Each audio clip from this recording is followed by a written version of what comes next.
All right, everybody. So, as you've seen by the title, I'm sure you have a few questions. So, let's go into a little backstory here first so you guys understand where I'm coming from here. So, for me, I like to kind of find things in the dumpster, just take a look, see what's there. I found a lot of cool things over the years. Like one example, I found a very old pedal car and it had some missing parts. And they have a website you could buy reproduction parts and you can put it all together. And that's what I did. And it's a pretty cool, old pedal car and it's worth, 100 some bucks. And I'm never going to sell it. And I'm just going to hang it up in my man cave, keep it there, So, but sometimes on a rare occasion, my girlfriend will do something like that. And this is what she found. She found these cute little shelf things. I don't know, you can put little things on it, I guess. I don't know. I'm not really sure. But anyways, so one of them was like, perfect. Everything was fine. This one, the bottom was broken off and it was a little twisted. It still kind of is a little bit, but it should be fine. But she's told me, she was like, it just needs a couple tacks. That's it. That's all it needs. And I'm like, okay, you know. So I guess this is what we're going to be doing. We're going to be fixing this. Yeah, you can see kind of right here, the brackets are a little bent. But yeah, we're going to weld it back together, get, the bottom base on, and then we'll just give it a nice quick coat of paint because that's really all it is. And, maybe touch up here. And I think this is going to end up on Facebook Marketplace, sell it for like 10 bucks or something. But I'll ask her if she wants to keep it. But if she says no, we're selling these things. So yeah, so this is what we're going to be doing today since there's not much going on right now currently. So, but that's okay.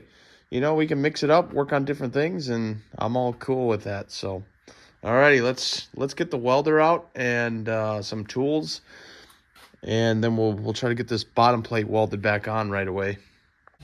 I got all the ends prepped, so I think the easiest way, just by holding it up here, is we're just going to have to tack one corner at a time and do it that way. I think that's going to be easier. I got the base all welded back on, and as you can see, I got some nice booger welds because I wanted some good penetration because I didn't want this to come back apart again. So, and I think I accomplished that, so that's good. So now I can grind down all four corners, and then we can get it ready for paint, I guess. Might as well. I got all the welds ground down, so now it's ready to prep for paint. And I'll prep both of them actually because I do want to fix that real quick. So here's my makeshift paint booth, I guess you can say. So all I'm going to do is I'm going to spray the bottom real quick. And then what I'm going to do is I'm going to spray a bunch of paint in here, and then I can just use a little brush and I'll dab all the chipped areas, because I figured it'd be easier to do that than to scuff everything, tape everything off, I'll waste a bunch of materials for, something a little silly, you know what I mean? So I think this is going to work the best. Everything's all painted, and brushing it on seemed to work for the chips. And so now we're just going to let it dry, and then we can reassemble it and see what we got. All right, it's all painted, so we're ready to assemble. Pretty much just 8 screws, easy peasy, and then we can find out what we're going to do with these.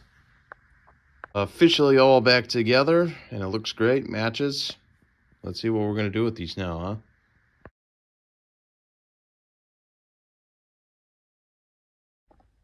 All right, thanks for watching, everybody. I appreciate it. Coming up next, what we're going to be doing is I got this 4L60 transmission here, and I need to get the bell housing off. And the only reason I can't is because they used Torx Plus bits, like screw or bolts. And so what I did is I stripped a couple of them out because from the factory, GM uses thread locker, and it's torqued to 75 foot-pounds. So I was unable to get them off, so we're going to try a different way. We're going to be using the welder over there, And we're going to weld some nuts on these bolts and try to spin them out that way, because that should be enough to heat up the thread locker, loosen it, and, you know. But, so yeah, next video should be this, you know, I would think. Otherwise, if something else I got going on, you know, we'll find out, huh? All right, see you guys in the next one.